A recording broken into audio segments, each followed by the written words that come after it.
하나님의 말씀 마가복음 4장 35절로 41절 말씀입니다. 마가복음 4장 35절로 41절 말씀을 함께 봉독하겠습니다. 그날 저물 때 제자들에게 이르시되 우리가 저편으로 건너가자 하시니 그들이 무리를 떠나 예수를 배에 계신 그대로 모시고 가매 다른 배들도 함께 하더니 큰 광풍이 일어나며 물결이 배에 부딪혀 들어와 배에 가득하게 되었더라. 예수께서는 고물에서 베개를 베고 주무시더니 제자들이 깨우며 이르되 선생님이여 우리가 죽게 된 것을 돌보지 아니하시나이까 하니 예수께서 깨어 바람을 꾸짖으시며 바다더러 이르시되 잠잠하라 고요하라 하시니 바람이 그치고 아주 잔잔하여지더라. 이에 제자들에게 이르시되 어찌하여 이렇게 무서워하느냐 너희가 어찌 믿음이 없느냐 하시니 그들이 심히 두려워하여 서로 말하되 그가 누구이기에 바람과 바다도 순종하는가 하였더라. 아멘. 예수님은 십자가에 죽으시고 사흘 만에 부활하심으로 말미암아 우리의 모든 인생 문제를 완전하게 해결하셨습니다. 죄의 삭슨 사망이라 죄 때문에 우리가 저주와 재앙 가운데 살아갈 수밖에 없는데 예수님이 십자가에 피 흘려 죽으심으로 말미암아 우리의 모든 죄값을 다 지불하셨고 우리를 저주와 재앙에서 완전하게 해방시켜 주셨습니다. 우리 죄가 우리에게 오는 좋은 것을 막았는데 예수님이 죄 문제를 완전하게 해결하셨기 때문에 이제 우리는 예수 이름 부르기만 하면은 우리의 모든 기도에 다 응답받을 수밖에 없는 그러한 신분이 되어졌습니다. 예수님 부활하심으로 말미암아 사단의 머리를 완전히 깨뜨리시고 우리에게 참된 승리를 허락하셨습니다. 우리가 현장에서 예수 이름 부를 때 모든 사탄은 다 결박되어지고 우리는 현장에서 왕같은 제사장으로 이기고 또 이긴 응답과 축복을 받아 누릴 수 있게 되어졌습니다.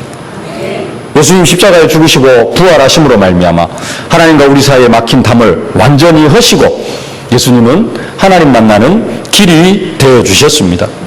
그 예수님께서 하늘과 땅의 모든 권세를 가지시고 성령으로 우리 안에 영원히 한순간도 나를 떠나지 아니하시고 영원히 나와 함께 하십니다. 그 예수님께서 십자가상에서 말씀하셨습니다. 다 이루었다. 예수님께서 십자가상에서 다 이루셨습니다. 부활하심으로 사단의 머리도 완전히 깨뜨리셨습니다. 우리는 이 사실을 믿습니다. 예수님이 다 이루셨고 우리의 인생의 모든 문제를 십자가와 부활로 완전히 끝내셨다라는 사실을 믿습니다. 이것을 믿는 믿음으로 우리가 날마다 고백을 합니다. 주는 그리스도시요 살아계신 하나님의 아들이시니이다. 이게 우리의 믿음입니다. 이게 우리의 신앙의 본질입니다. 이게 우리의 뿌리고 우리의 근본입니다. 우리 믿음의 모든 것입니다.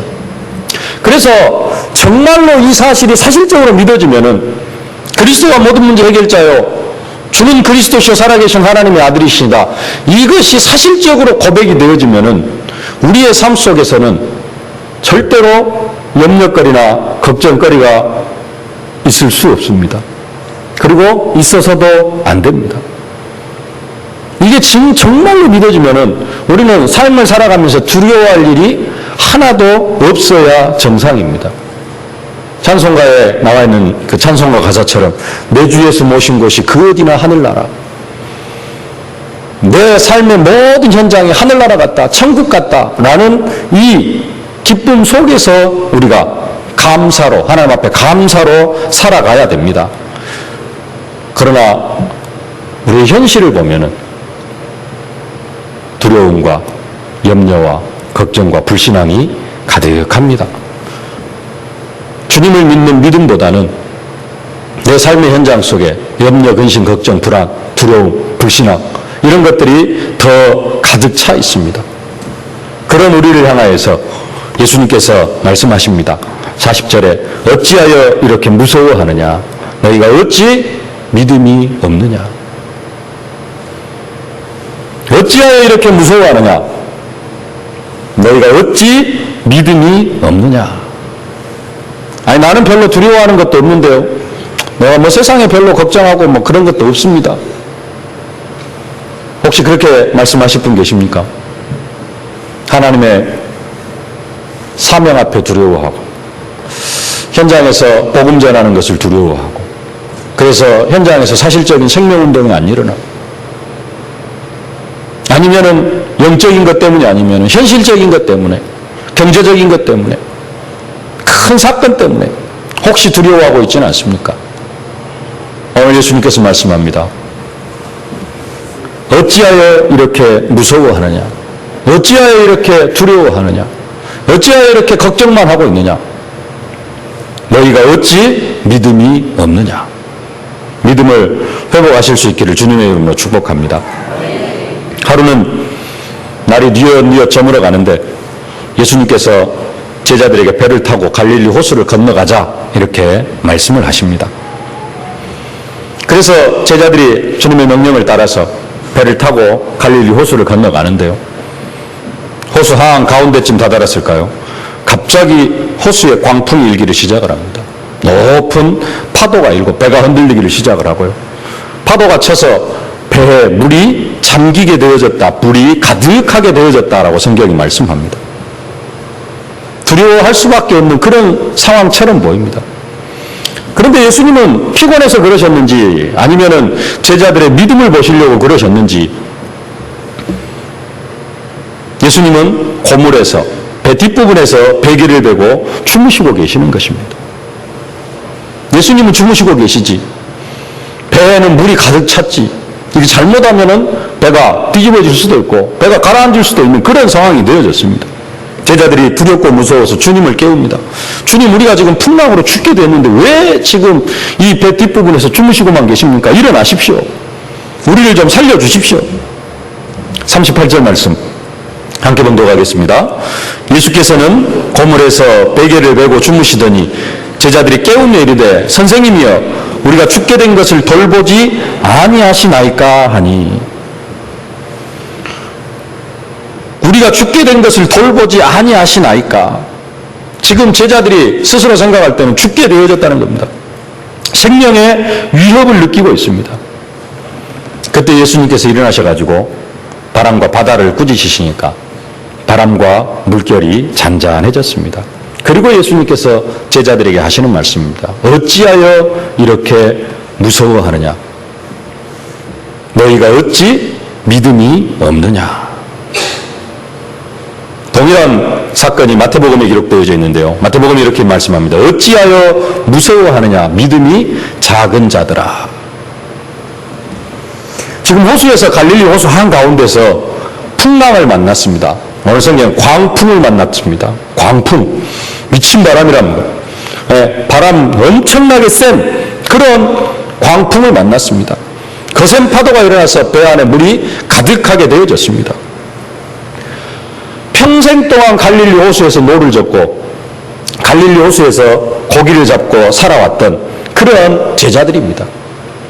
근데 그 제자들이 그 풍랑을 만났어요. 왜 두려웠답니까? 과거에도 이런 풍랑을 만나본 경험이 있습니다. 이런 풍랑을 만났을 때 그 풍랑을 만나서 그 풍랑에 빠져 죽어간 사람들도 있었습니다. 그래서 제자들이 두려워하는 것입니다. 왜요? 자기들의 과거의 경험이 있어요. 평생 동안 갈릴리 호수에서 가끔가다 이런 풍랑이 광풍이 한 번씩 불기를 시작을 합니다. 잔잔한 호수 가운데 갑자기 광풍이 붑니다. 그러면 배가 뒤집히고요. 그래서 죽어나간 사람들도 있었습니다. 그래서 제자들이 두려워합니다. 과거의 경험들을 생각하면서 우리가 지금 주여 죽게 됐습니다. 왜 우리를 돌보지 아니하십니까? 다급하게 예수님을 깨웁니다. 우리가 지금 죽게 되어졌는데 왜 우리를 돌보지 아니하시나이까? 예수님의 대답은 어찌하여 두려워하느냐? 왜 무서워하느냐? 다시 말하면은 너희들이 지금 전혀 두려워하지 않아도 될 것을 두려워하고 있다는 것입니다.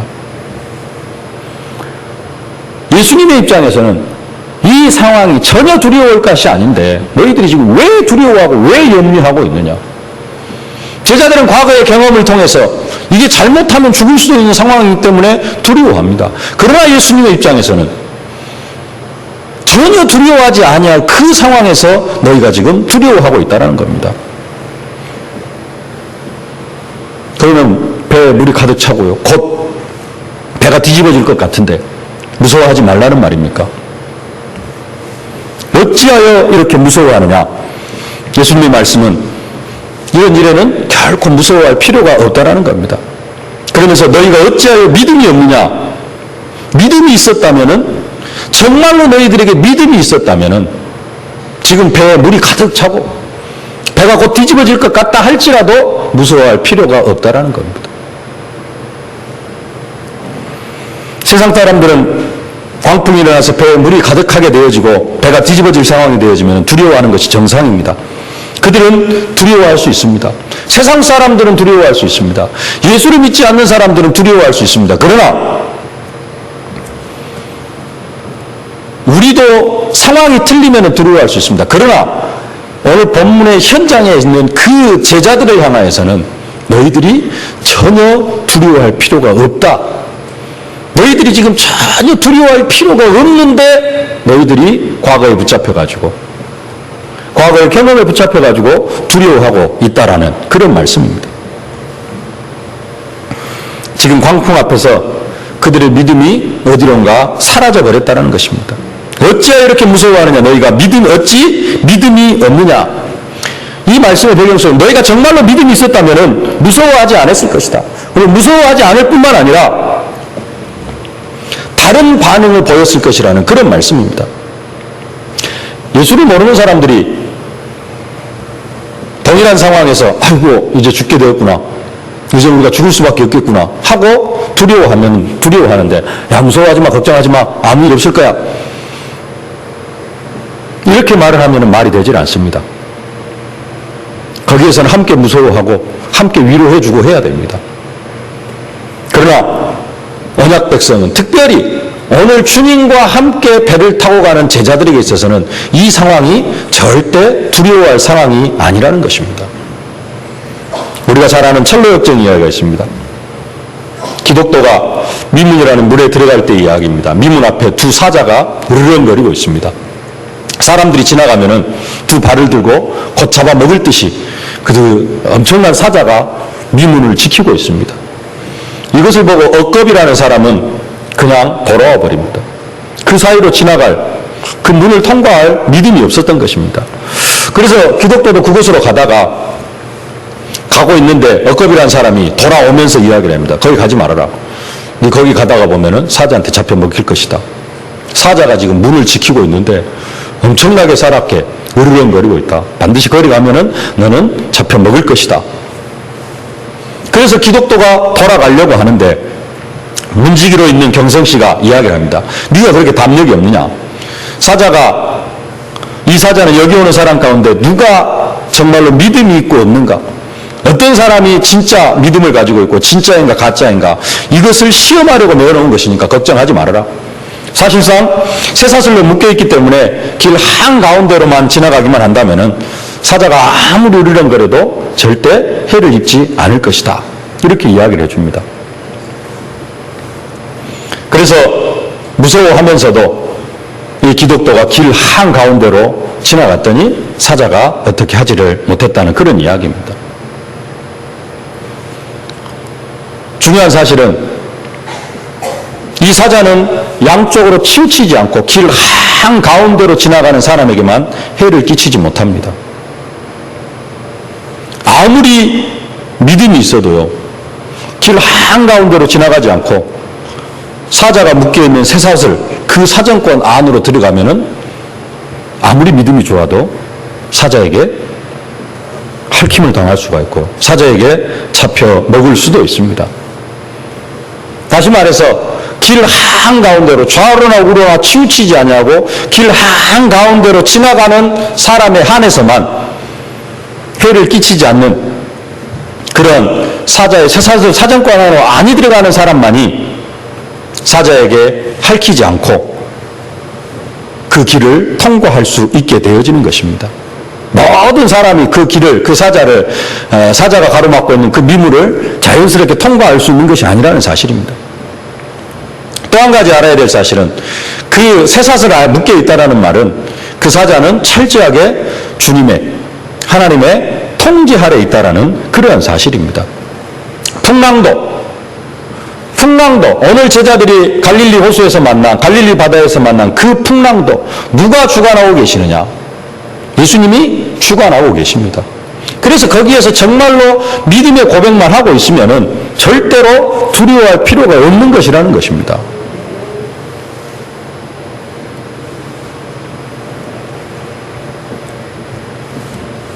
쇠사슬에 묶인 사자, 정말로 한가운데로 지나가는 사람에게는 아무런 해도 끼치지 않습니다. 끼칠 수가 없습니다. 근데 또 한 가지 알아야 될 사실은 그 사자는 이빨 빠진 사자가 아니고 아무런 힘도 없는 사자가 아니라 진짜로 살짝 잘못하면은 사람을 물어 죽일 수도 있는 그러한 사자라는 겁니다. 믿음을 잃어버린 사람에게는 바로 달려들어서 그 사람을 물 수 있는 그런 사자라는 것입니다. 또 한 가지 알아야 될 것은 반대로 전혀 무서운 짐승이 아닌데 무서워하는 경우가 있습니다. 아이들이 아주 어렸을 때 갓난아기 이제 막 걸음마 배우고 그런 아이들한테 뭐 강아지나 이렇게 짐승 옆에다가 데려다 놓으면은 처음에는 두려워합니다. 그래가지고 강아지 옆에 잘 가려고 하지를 않습니다. 애기를 데리고 가면은 걔가 좋아가지고 막 펄쩍펄쩍 뜁니다. 그러면 더 놀래가지고는 걔가 갑자기 뛰니까 무서워가지고는 더 엄마 품에 달려드는 그런 아이들이 있습니다. 왜 그렇습니까? 걔의 습성을 잘 모르기 때문에. 전혀 무서워할 것이 아닌데 그 짐승 앞에 무서워하는 그런 아이들도 있습니다. 제가 미국에 살다가 들어오기 한 달 전에 집을 비우고 이제 어느 집사님 집에서 거하게 됐는데요. 한 달 동안 사는데 그 집에 몸집이 저만한 개가 있어요. 그 개가 거실로 안방으로 막 다 마당으로 이렇게 돌아다닙니다. 그때 아들이 한 3살 정도 됐을까요? 이만한 큰 개를 계속 쫓아다녀요. 좋으니까. 개가 막 너무 큰 개가 있으니까 좋아가지고 막 쫓아다니고 막 때립니다. 개가 한참 참다가 한 번은 민선이 목을 한번 확 물어버렸어요. 물려고 문 게 아니고 겁을 주려고 문 겁니다. 하도 귀찮게 하니까요. 그래갖고 살짝 터만 났어요. 이빨 터만 났어요. 그 뒤로는 무서워가지고 개 근처를 잘 안 가려고 그래요. 네. 한번 상처가 있거나 또 개에 대해서 잘 모르면은 짐승에 대해 잘 모르면은 막 무서워하는 그런 것들이 있습니다. 무서워하지 아니할 것을 무서워할 때도 있고요.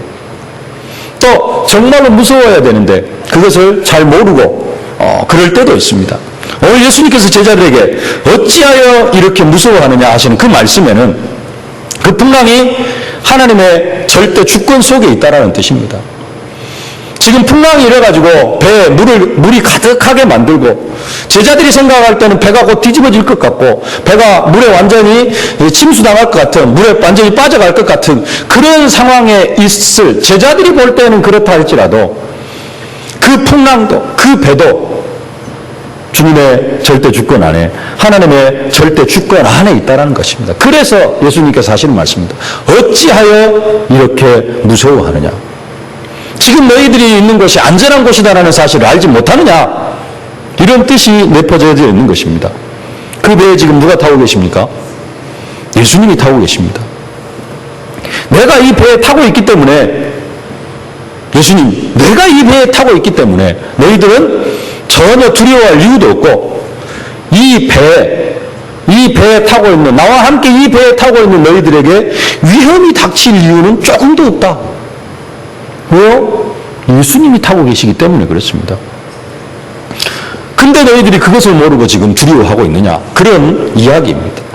어찌하여 이렇게 무서워하느냐? 너희가 어찌 믿음이 없느냐? 무서워할 것이 아닌 것을 알지 못해서 무서워하고 있다는 것입니다. 똑같은 상황인데 누가복음에서 이렇게 말씀합니다. 너희 믿음이 어디 있느냐? 너희 믿음이 어디 있느냐?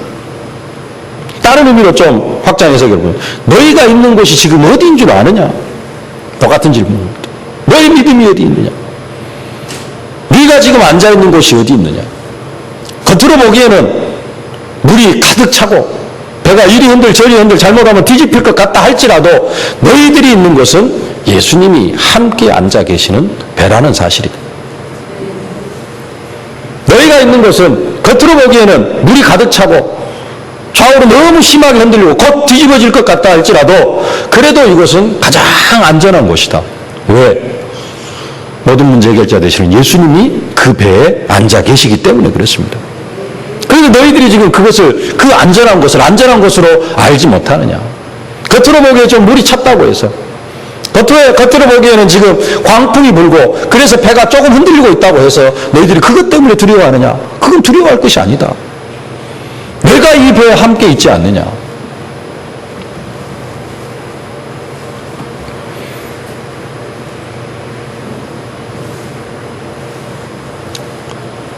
왜 그 예수님이 계시기 때문에 두려워하지 않아야 됩니까? 그 예수님이 누굽니까? 말씀 한마디로 풍랑을 잔잔하게 만들어버리시는 그런 예수님이셨습니다. 그 제자들은 이 사실을 몰랐습니다. 제자들은 결국 예수님이 누구신지를 제대로 알지 못했기 때문에 풍랑 앞에서 두려워했던 것입니다. 오늘 본문의 제자들이 몇 가지 알아야 할 사실들이 있습니다. 우리가 현장에서 정말로 바르게 알아야 될 사실이 몇 가지 있습니다. 그게 뭐냐?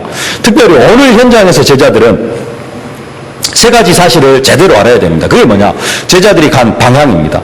제자들은 예수님이 가자고 하신 그 방향으로 지금 가고 있습니다. 오늘 35절 말씀 함께 봉독하겠습니다. 그날 저물 때에 제자들에게 이르시되 우리가 저편으로 건너가자 하시니 우리가 저편으로 건너가자 하시니 제자들은 지금 누가 가자고 한 길을 가느냐? 예수님께서 가자고 하신 그 길로 예수님께서 가시고자 하시는 그 방향으로 그 목적을 향하여서 제자들이 지금 가고 있습니다. 제자들은 예수님 우리가 이거 합시다 해가지고 뭔가를 한 게 아니고 제자들이 예수님 우리가 지금 저쪽으로 건너갑시다. 그래서 배를 타고 떠난 게 아니라 예수님께서 먼저 말씀하셨습니다. 우리가 건너편으로 건너가자. 저편으로 건너가자. 예수님께서 먼저 말씀하셨어요. 그리고 제자들이 함께 그 길에 동행을 합니다. 누가 가자고 했어요? 예수님께서 가자고 했어요. 제자들의 어떤 짧은 예수님과 동행하는 그런 일이었습니다만 가장 정확한 목적을 가지고 인생에 있어서 가장 정확하고 가장 바른 목적 그 목적을 가지고 제자들이 지금 배를 타고 갈릴리 호수를 건너가고 있는 것입니다. 그렇기 때문에 전혀 그런 상황 속에서 어떤 일이 닥친다 할지라도 전혀 두려워할 필요가 없습니다. 두 번째로 이때 제자들이 가는 길은 최고로 안전한 길이라는 사실입니다. 왜요? 예수님이 함께 계시기 때문에 그렇습니다. 이 세상에서 예수님과 함께 가는 길보다 더 안전한 길은 없습니다. 맞습니까? 예수님이 함께 가시는 길보다 더 안전한 길 세상에 없습니다. 가장 안전한 곳 예수님이 함께 가시는 그 길입니다. 예수님이 가자고 하시는 그 목적지를 향하여서 예수님이 함께 가신다. 인생의 가장 정확한 목적과 인생의 가장 정확한 방향을 붙잡은 것이고 그 인생길은 가장 안전한 길이 되어지는 것입니다. 근데 제자들은 이 사실을 알지를 못했습니다. 그래서 두려워하고 있는 것이고요. 이 사실을 망각해버린 채 그냥 예수님을 모시고 가려고 합니다. 또 한 가지 알아야 될 사실. 예수님이 정해주신 방향을 향하여서 예수님과 함께 갈릴리 호수를 건너고 있는 이 제자들이 한 가지 알아야 될 또 한 가지 사실이 있습니다. 그건 뭐냐? 그 길을 함께 가자고 하시는 예수님, 자 건너편으로 건너가자 목적지를 지시하신 그 예수님이 과연 누구냐 하는 것입니다. 이것을 제대로 알면은 절대 두려워할 필요가 없습니다. 근데 제자들은 지금 함께 가자, 갈릴리 호수를 건너편으로 건너가자 라고 말씀하시면서 자기들과 함께 이 배를 타고 건너가시는 이 분이 누구신지를 정확히 알지를 못했습니다. 예수님에 대한 지식이 없었어요. 그래서 제자들은 풍랑 앞에서 두려워하는 것입니다. 제자들은 자신과 함께 하시는 분이 지금 어떤 분인지를 모르기 때문에 풍랑 앞에서 두려워할 수밖에 없는 것입니다. 자기들과 함께 하시는 예수님이 말씀 한마디로 풍랑을 잠잠케 하실 수 있는 그 분이라는 사실을 정확히 알면은 풍랑 앞에서 두려워할 필요 있습니까? 없습니까? 전혀 없습니다. 근데 제자들은 이 사실을 몰랐어요. 그래서 제자들은 두려워할 수밖에 없습니다. 예를 들어서 예수님을 향하여서 나의 방패라고 한다면요. 방패라고 고백을 하면은 방패는 방패로 뭔가를 막고 의지하고 하는 그런 의미가 있습니다. 방패는 언제 필요합니까? 싸울 때 필요합니다.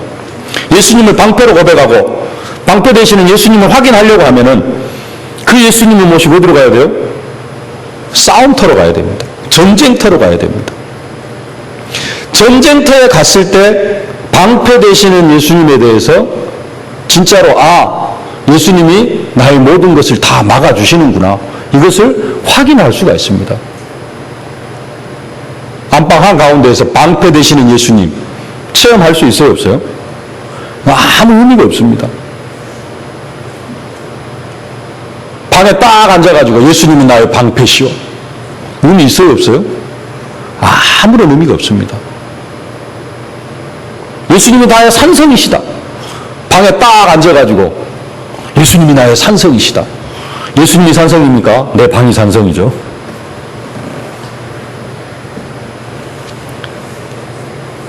근데 우리의 신앙 고백이 그런 고백들이 많이 있습니다.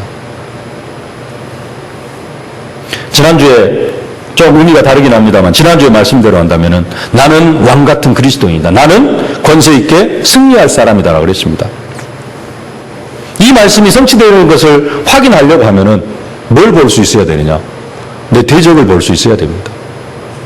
우리의 대적이 마귀라는 것을 알고 있어야 됩니다. 그리고 그 대적 마귀가 나를 통하여서 구체적으로 나의 삶을 통하여 어떤 내 삶을 통로로 나를 공격해 오는지 그것을 사실적으로 알 수 있어야 됩니다. 마귀가 나를 공격해 오는 것을 볼 때 나는 권세 있게 승리할 사람이다. 어떤 마귀가 와도 나는 왕 같은 제사장으로 승리할 수 있다. 이게 사실적으로 확인이 되어지지. 그런 현장 아무것도 없이 그냥 나는 권세 있게 승리할 사람이다. 맞습니다. 맞기는 맞는데요. 체험이 안 되어집니다. 그렇게 신앙생활이 계속되어지면 어떤 일이 일어나느냐. 그냥 우리의 믿음이 하나의 사상으로만 남습니다. 하나의 관념으로만 남습니다. 주는 그리스도시요 살아계신 하나님의 아들이십니다. 이 고백을 해도 진짜 문제 앞에서는 이게 적용이 잘 안 되어져요. 다윗 같은 경우에는 늘 전쟁터에 있었습니다. 평생을 싸움하는 전쟁터에서 생명의 위협을 느끼면서 살아갔습니다. 그래서 다윗은 실질적으로 고백합니다. 여호와는 나의 방패시요 나의 요새시요 나의 산성이시요. 영적 싸움 하나도 안 싸우면서 여호와는 나의 방패시오 나의 요새시오 나의 산성이시오. 그건 그냥 주문해 오는 겁니다. 신앙 고백이 아니고 영적 싸움 싸우려고 하지도 않으면서 여호와는 나의 산성이시오 요새시오 전혀 의미 없는 그러한 고백에 지나질 않습니다. 우리의 신앙 고백 어마어마합니다. 그러나 잘못하면요, 주는 그리스도시요 살아계신 하나님의 아들이시다. 이 신앙 고백이 하나의 사상으로, 하나의 그냥 관념으로 우리 속에 머물러 있을 수 있다는 사실입니다. 그럼 풍랑을 잔잔케 하셨을 때 제자들은 예수님을 어떤 분으로 알아야 됩니까? 예수님이 기이한 능력을 가지고 보리떡 5개 물고기 2마리를 5,000명을 먹이신 그 예수님으로 알아야 됩니까? 아니면 죽은 지 사흘이나 지난 그 나사로를 무덤에서 말씀 한마디로 나사로야 일어나라 하니 명령하니까 죽은 사람도 일으켜 세우는 그러한 주님으로 알아야 됩니까? 아니면은 바다 위를 걸어가실 수 있는 그런 주님으로 알아야 됩니까? 이때 제자들은 예수님을 그런 분으로 알기보다는 광풍이 배를 뒤집어 엎을 것 같을지라도 예수님은 그 광풍을 말씀 한마디로 잠잠케 하실 수 있다라는 이 예수님으로 고백할 수 있어야 되는 것입니다. 그리고 지금 우리가 가고 있는 이 길은 주님이 가자고 하셨기 때문에 주님이 정하신 목적을 향하여서 우리가 가고 있기 때문에 주님께서 반드시 목적지까지 우리와 함께 주님이 원하시는 목적지에 가실 것이다라는 이 믿음을 가지고 있어야 된다는 사실입니다. 주님이 친히 가시고자 하셨기 때문에, 예수님이 친히 건너편으로 건너가자 예수님께서 말씀하셨습니다. 그렇기 때문에 우리가 주님을 모시고 갈 수도 있습니다만은 주님과 함께 하기 때문에 우리가 주님의 보호를 받으면서 갈릴리 호수를 건너가면 되는 것입니다. 그런 상황 속에서 광풍이 제자들이 타고 있던 배를 뒤집어 엎으려고 해도 예수님이 이 풍랑을 멈추게 하실 것이다. 이 믿음이 있으면 되는 것입니다. 외계에서는 예수님이 병을 고쳐주시는 그런 예수님으로 몰랐다 할지라도 풍랑을 명하여서 잔잔케 하시는 그 예수님으로 알고 믿고 나아가면 되는 것입니다. 이것이 현실적인 믿음입니다. 예수를 믿는 사람들이 다 하나님의 능력이 한이 없으심을 믿습니다. 하나님의 능력이 전지전능하신 분이심을 믿습니다. 하나님의 능력을 믿습니다. 그러나 많은 예수 믿는 사람들이 그 능력을 내 현실에다가, 내 현실 문제 앞에서는 그 능력의 하나님을 잘 믿지를 못합니다. 여러분들이 현장 속에서 그 능력의 하나님을 믿으실 수 있기를 바랍니다. 다시 정리를 하겠습니다. 예수님께서 제자들에게 갈릴리 바다 건너편으로 건너가자고 하셨습니다. 그리고 그 배에 예수님께서 함께 승선을 하셨습니다. 그런데 가다가 풍랑을 만났어요. 제자들의 믿음, 예수님께서 가자고 하셨기 때문에 이 배는 반드시 목적지에 안전하게 도착할 수 있다. 그 믿음이 있어야 됩니다. 그리고 또 풍랑을 만났다 할지라도 예수님은 이 풍랑을 말씀 한마디로 잔잔케 하실 수 있다. 네, 이 믿음이 있으면 됩니다. 그것이 믿음입니다. 풍랑이 아무리 세게 불고 배에 물이 잠긴다 할지라도 제자들은 두려워하면 됩니까? 안 됩니까? 안 됩니다. 왜냐? 그때 예수님이 뭐하고 계시느냐? 배에서 주무시고 계셔요. 예수님은 그때 배에서 주무시고 계셨습니다. 예수님이 타고 계신 배가 풍랑을 만나가지고 배가 곧 뒤집히려고 하고 이미 배에 물이 가득 잠겼습니다. 근데 예수님이 뭐하고 계시느냐? 주무시고 계셔요. 그러면 제자들은 뭐 하면 됩니까? 그냥 그곳에서 풍랑을 누리고 있으면 됩니다. 왜요? 예수님이 주무시고 계시는데 뭐가 걱정이에요? 예수님이 진짜 위협이 될 만큼, 생명의 위협이 될 만큼 그 정도로 위협이 닥치면 어떻게 하겠습니까? 예수님이 일어나셔서 뭔가를 하십니다. 근데 예수님은 지금 뭐하고 계시느냐? 주무시고 계셔요. 예수님은 전혀 걱정 없이 주무시고 계십니다. 근데 7의 제자들이 겁을 먹고 무서워가지고 예수님을 깨웁니다. 뭘 보면 됩니까? 예수님의 상태를 보면 돼요. 제자들은 그 모습을 보지를 못합니다. 그리고 7에 겁먹어가지고 예수님 깨우고, 왜 우리가 지금 죽게 되었는데 왜 안 돌봐보느냐고. 우리가 죽게 되면 예수님께서 그냥 버려두시겠습니까? 우리가 죽을 상황인데 예수님께서 버려두시겠습니까? 절대 그렇지 않습니다. 그래서 제자들은 두려워할 필요가 없었던 것입니다. 예수님이 주무시고 계시는데 왜 걱정을 합니까? 예수님 그 배에 함께 타고 계시는데 왜 걱정을 합니까?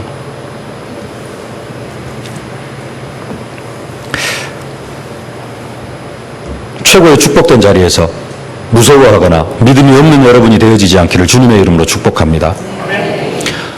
제자들에게 갈릴리 건너편으로 건너가자고 말씀하신 그 주님께서 우리에게 말씀합니다. 함께 세계복음화하자. 예수님께서 명령하셨습니다. 땅끝까지 이르러 내 증인이 되리라. 갈릴리 호수 건너편으로 건너가자 말씀하신 그 주님께서 우리에게 말씀하셨습니다. 동일하게. 현장에서 생명운동하자. 말씀운동하자.